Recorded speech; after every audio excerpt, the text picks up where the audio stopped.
उसका। तुम्हारे जानिया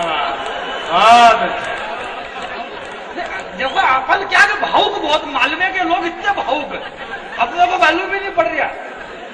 थोड़ा आप ध्यान से सुनो तो भाई सारे नाम मेरा चाय पानी का दौर चल रहा है और भगवान श्री राम का प्रमाण की बात कर रहे थे।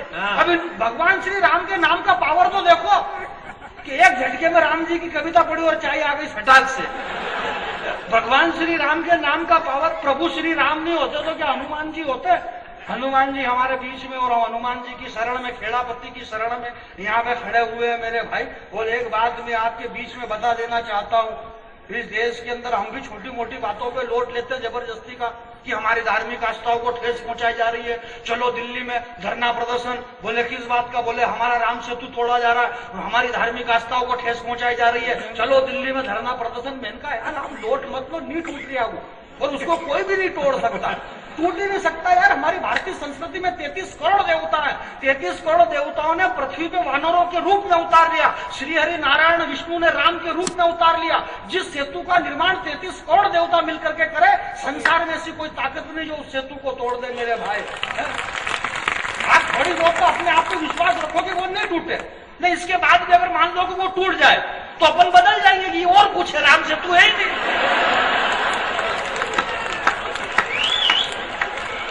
भाई राम सेतु होता तो टूटता ही नहीं। अपने को बदलने में कितनी देर लग रही है? अपन तो हर 2 मिनट में बदल जाए कि ये हुआ ही नहीं, ये हुआ ही नहीं। बदलने में क्या टाइम लगे अपने को? तो मैं आपके बीच में ये कह रहा था। अच्छा भगवान से पूछा मैंने कहा प्रभु आप हो कहाँ? बोले बेटा मैं होटल में।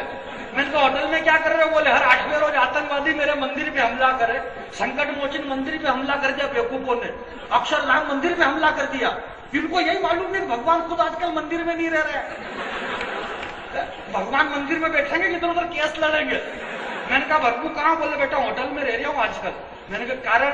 बोले हर 8वें रोज आतंकवादी मेरे मंदिर पे हमला करो तो मेरे को तो होटल में ही टाइम पास करना। अरे मैंने कहा आप तो भगवान हो, नारायण हो, विष्णु के अवतार हो, शारंग धनुष बाण आपके पास है, जिस धनुष बाण से आपने रावण को मारा वो धनुष बाण आपके पास नहीं है, या उस धनुष बाण पे आपको विश्वास नहीं है? भगवान ने कहा बोले बेटा बात वो नहीं है। मैंने कहा फिर क्या? बोले वो धनुष बाण अभी मेरे पास नहीं है। मैंने कहा कहाँ गया? बोले 10 साल पहले हनुमान जी रथ यात्रा में लगे, अभी तक नहीं दिया, मैं खुद बगैर धनुष बाण के बैठा हुआ हूँ। मैंने कहा आप शंकर भगवान से त्रिशूल मांग लो और आतंकवादियों का सीना चीर दो। बोले शंकर भगवान से त्रिशूल मांगा था। बोले फिर क्या हुआ? बोले शंकर भगवान ने कहा कि सारे त्रिशूल प्रवीण भाई तोकड़िया ने बांट दिए। मेरे पास त्रिशूल होता तो क्या मैं डमरू बजाता? मेरे खुद के पास त्रिशूल नहीं है। मैंने कहा आप लक्ष्मण को आज्ञा दो छोटे भाई को। बोले लक्ष्मण भी व्यस्त है। मैंने कहा क्यों? बोले दिल्ली गया हुआ है। किस लिए? बोले वकील से बात करने के लिए कि मेरी अगली तारीख कब लगी है।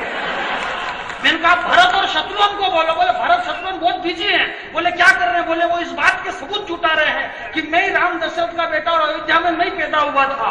इस देश के अंदर भगवान श्री राम को सबूत देना पड़ रहा है, इससे बड़ी और बेशर्मी क्या हो सकती है मेरे भाई? तब मैं आपके बीच में कहना चाहता हूं कि कृपा सिंधु भगवान किस राज की बातें कर रहे हैं? हमारे भाई यशपाल जी यहाँ बैठे हुए गीतकार कुमार विश्वास जी आज हमारे बीच में गाजियाबाद से चल करके आए। ये हमारा बड़ा सौभाग्य है कि आज ये हमारे बीच में आ गए, और इसलिए आ गए क्योंकि इनको बुलाया तो आ गए। बहुत सारे पूछ रहे थे, बोले आज क्यों आ गए होंगे यार? मैंने कहा इनको बुलाया। कई बार ऐसा लफड़ा हो जाता। अन्नू सपन जी ने परसों की रोज की बात इंदौर में कह दिया। बोले मैं पहले भी आपके शहर में कई बार आई हूँ। लड़कों में उधर दिमाग खराब, बोलिए पहले क्यों आई होगी, पहले क्यों आई होगी? मारा मारी यूं। अरे बहुत बढ़िया कि भगवान की कसम लटके चल गई उधर कि इसकी छानबीन करोगे, ये पहले क्यों आई यहाँ पे? छानबीन हुई तब मालूम पड़ा कि इनकी बड़ी बहन रहती है इंदौर में, और बड़ी बहन की फिर वहां डिलीवरी हुई तो ये साता पूछने के लिए आई थी। कई समस्या है। तो ये सारे लोग इसलिए आए हमारे बीच में। इनको बहुत अच्छे। तो आइए मैंने पुरस्कार 51,000 से 1 लाख कर दिया आप जाने के ऊपर। पुरस्कार क्या डॉक्टर साहब? देखो ये मालवा है, इस दुनिया के अंदर भगवान बाबा तुलसीदास जी संसार के बड़े कवि हुए। आपने देखा आज के टेम्पलेट वगैरह पहने, अखबार पढ़े रोज। इस कवि सम्मेलन की टीम में मेरा कहीं से कहीं तक नाम था क्या? न तो अखबार में कोई नाम था, न टेम्पलेट में कहीं भी नहीं। बाकी वो इसलिए नहीं था क्योंकि जो बड़े लोग होते हैं, जो तुलसीदास जी ने कहा कि नहीं कहा कि भाई प्रकट कर पाला, जो बड़े होते हैं वो डायरेक्ट प्रकट ही होते हैं।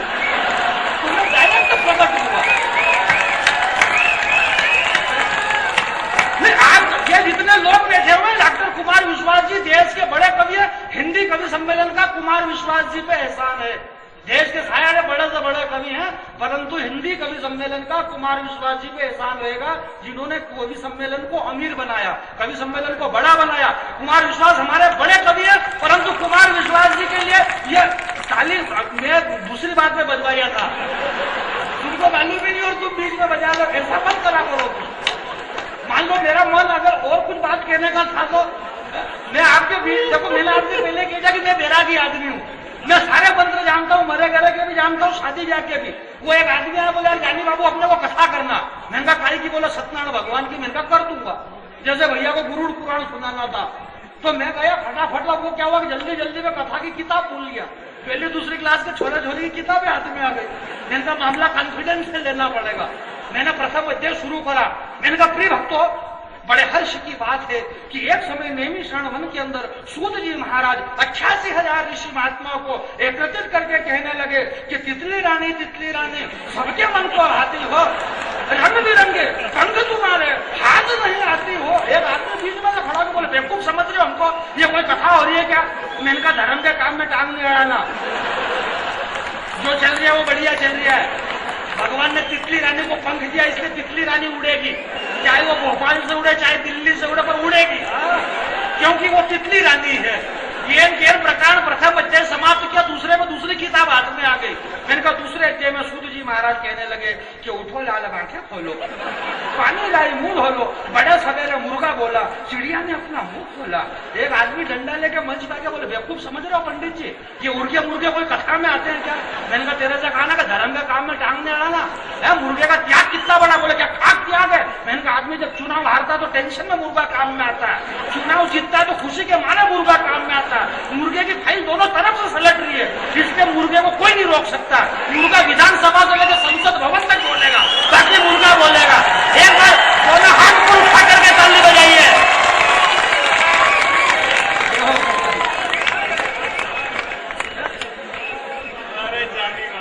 तो बात में मतलब मैं आपसे क्या कह रहा था, मैं कह रहा हमारे बीच में अन्नू सपन जी एक बड़े गीतकार है, यश भैया हमारे फिरोजाबाद से चूड़ियों वाले शहर से आए हुए, ये बड़े गीतकार है। कवि सम्मेलन के संस्कार इस देश के अंदर ये भ्रांति फैलाई गई मेरे भाइयों, राजा भोज के बेटो एक बात सुने, इस देश में यह भ्रांति है कि मालवा के अंदर कविता नहीं सुनी जाती है। मालवा में हो सराबा होता है, हो हा होती है, और ऐसा कुछ भी नहीं है। महानगरों में कविताएं होती है। मैं उन महानगरों के लोगों से कहना चाहता हूं कि ये गांव के लोग हैं, और गांव के अंदर उस महानगर में फर्क ये है कि बड़ी नजदीकी से देखा है मैंने तेरे शहर को। अनु जी जरा आप, मैंने इन दिनों एक नई कविता लिख दी और लिखी थी भगवान की कसम, इसलिए आप सुने, और आप पहली बार सुनेंगे। पहली बार इसलिए सुनेंगे क्योंकि मैं सुने ही पहली बार रहा हूं, और अगर इसके अलावा भी आपने पहले अगर सुन ली है तो भी चेहरे के हाव भाव ऐसा बनाना जैसे पहली बार सुन लो। जैसे ये धीरज के हाव भाव हमेशा ऐसे ही रहते हैं, ये घर पे भी अपना हाव भाव ऐसे ही रखता है। भाव तो है ही इसके पास, खाली भाव ही भाव है। टेंट का धंधा चल रहा है इसका आजकल, नालसा में बढ़िया जोर तो भाव ही बताता भाई। बड़ी बड़ी बड़ी नजदीकी से देखा है मैंने, बड़ी नजदीकी से, बड़ी नजदीकी से, भगवान की कसम खाने के लिए बड़ी नजदीकी से देखे। अनु सपन जी हमारे बीच में एक बेटी का बहुत चर्चित गीत है इनका, और वो गीत मेरे रिक्वेस्ट पे, मेरी बड़ी बहन है, बड़ी तो क्या, हालांकि ये ब्राह्मण है, मैं बैरागी हूँ, तो एक बात कह रहा हूँ ना, और बाकी ये भोपाल रहती है, मैं राजौर में रहता हूँ, पर फिर भी बड़ी बहन है, और ये वो गीत जरूर सुना है। और इसलिए सुना है कि मैं इन्हें आश्वस्त करना चाहता हूँ कि धार के अंदर बेशक कविता सुनी जाती है, जहाँ शिवशैलन यादव, जहाँ संदीप शर्मा, जहाँ महेश राजा, और इस धार के अंदर कविता करनी होगी तो कुछ देश के अंदर कहीं कविता नहीं सुनी जाएगी। इस बात का मैं सबूत देता हूँ, धार में कविता सुनी जाती है। और बाबा क्या यूं किए थे सड़ी सट बात सुनाऊंगा, देखो बड़ी नजदीकी से बड़ी नजदीकी से देखा है मैंने तेरे शहर को, और नजदीकी से इसलिए देखा क्योंकि ट्रेन 4 घंटे लेट। आप क्या समझ रहे, कोई गजल की पंक्ति आई आ रही है बात, वो नजदीकी भाई ट्रेन लेट हो गई तो मैंने क्या कहा, तो देख ही लो, शहर ही देख लो। तो जब नजदीकी से सन्नू जी मैंने शहर देखा तो इसलिए देखा, और क्यों देखा, और देखा तो क्या हुआ कि बड़ी नजदीकी से देखा है मैंने तेरे शहर को। शहर क्या है? महज एक मलबे के ढेर को, जहां जिंदगी जीना हराम होती है। हर तीसरे चौराहे पे एक मुन्नी बदनाम होती है। महाक्लबों में, कॉफी हाउस में बैठे हुए लोगों के इरादे अच्छे नहीं दिखे। और अगली पंक्ति पे आप अनु जी को बताएं कि हम कविता सुनेंगे, इनसे गीत सुनेंगे। बड़ी नजदीकी से देखा है मैंने तेरे शहर को। शहर क्या था? महज मलबे के ढेर को, जहां जिंदगी जीना हराम होती है। हर तीसरे चौराहे पे एक मुन्नी बदनाम होती है। मां दौड़ धूप भागती जिंदगी, चिमनियों से निकलता हुआ धुआं, क्लबों में, कॉफी हाउस में बैठे लोगों के इरादे अच्छे नहीं दिखे। जो भी हो यार, तेरे शहर में गिल्ली डंडे खेलते हुए बच्चे नहीं दिखे। जो भी हो यार, जो भी हो यार। देखो, आया गिल्ली डंडे पे मजा के लिए आया। अच्छा, महानगर के लोगों की समस्या ये है कि कई सारे डंडे पहचानते, गिल्ली पहचानते ही नहीं है। तूने उसका कारण क्या कि डंडे पुलिस वालों ने ले लिए। और पुलिस वाला, अच्छा पुलिस वाला का मामला ऐसा कई बार कि समझ में ही नहीं आया अभी तक। और हम जबरदस्ती आतंकवादियों को गाली दे रहे कि बम फोड़ रहे, बम फोड़ रहे। उस बम से तो पूछ रहे कि तू क्यों फट रहा। हालांकि वो बम बोल नहीं सकता, उसकी मजबूरी। अगर मान लो वो बम बोलता तो क्या बोलता वो बम बोलता तो कोई सुनने वाला नहीं बचता। भाई बम बोले तो कौन सुने। पर आप कल्पना करोगे अगर बम बोले तो क्या बोले। अच्छा, ये बम क्यों फट रहे हैं? ये बम इसलिए फट रहे हैं क्योंकि ये हमारी गलती है बम फोड़ने में। ये बम इसलिए फटते हैं क्योंकि हम इतने धार्मिक लोग हो गए। हम श्रावण महीना, पूरा श्रावण भगवान शिव को मनाते हैं। भगवान शिव को श्रावण मनाते हैं। इसके बाद में नवरात्रि आती है माता जगदम्बा को, फिर गणेश उत्सव, गणेश जी को मनाते हैं। सारा सिस्टम हमारे पूरे श्रावण महीने में। यहाँ से जल भरते हैं, महाकालेश्वर चढ़ाते हैं, वहां से जल भरते हैं, ओंकारेश्वर चढ़ाते हैं। कावड़ यात्री चल रहे हैं, कावड़ यात्रा ले लेके शिव सेलन भैया इनके ग्रुप में ले जा रहे हैं। कावड़ पे ओम नमः शिवाय बोल बम, ओम नमः शिवाय बोल बम, बोल बम, बोल बम। जो बम बोले पड़ापड़ मालूम नहीं पड़ रहे। अच्छा, भगवान ने सुन लिया, बोले बम बुला ना, बुला दिया उन्होंने। 18 माह बोले, 20 माह बोले, 6 हैदराबाद में बोले, पड़ापड़ बोल गए। और बोले तो संपत्ति नहीं पड़ी, कहाँ बोले। कितने मरे मालूम है, गिनने भी नहीं आ रहा है। इस देश की विडंबना देखो आप, बड़ी मुश्किल की विडंबना है। इन विडंबनाओं के बीच में मैं आपके बीच में एक बात कहना चाहता हूँ। ये देश बड़ी विचित्र परिस्थिति से गुजरा हुआ है मेरे भाई। मैं इस राजा भोज की धरती में खड़ा रह करके जानी बैरागी आपके भाई बीच में एक बात कहना चाहता हूँ। संस्कारों की बातें कर रहे हैं, माता बहनें बैठी हुई है। अखबार का पन्ना उठा के देखो, हर महीने एक विश्व सुंदरी। पता ही नहीं चल रहा इनको विश्व सुंदरी का खिताब दिया किसने। ऐश्वर्या राय, युक्ता मुखी, लारा दत्ता, प्रियंका चोपड़ा, क्या गजब का बनाया मालिक ने तुम्हारा थोबड़ा। हर महीने विश्व सुंदरी कहां से आ गई है विश्व सुंदरिया। ऐश्वर्या राय, युक्ता मुखी, लारा दत्ता और प्रियंका चोपड़ा, क्या गजब का बनाया मालिक ने तुम्हारा थोबड़ा। तुम सबके सब विश्व सुंदरी का खिताब जीती, पर सही सही बताना तुम्हारे साथ क्या क्या बीती। खिताब नहीं मिल गया क्या?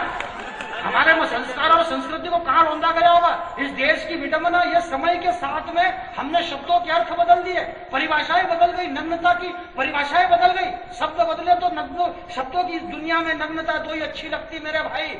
सोनाली बेंद्रे कपड़े क्यों कम पहनती है? मल्लिका शेरावत ने कपड़े कम कर दिए। हमारे घरों में अश्लीलता आ गई। मल्लिका शेरावत कपड़े कम पहन रही है, टीवी में नग्न चित्र बताए जा रहे हैं, तो आप क्यों देख रहे हो? ये तो हमारी दृष्टि दोष है, वो बता रहे, आपको नहीं देखना चाहिए, पर अपन भी देखे जा रहे हैं। और फिर कह रहे कि नग्नता बहुत हो गई, नग्नता कितनी हो गई। देखो तो हम पढ़ में नहीं आ रही, कितनी नग्नता। आंखें फाड़ के नग्नता देखे जा रहे हैं।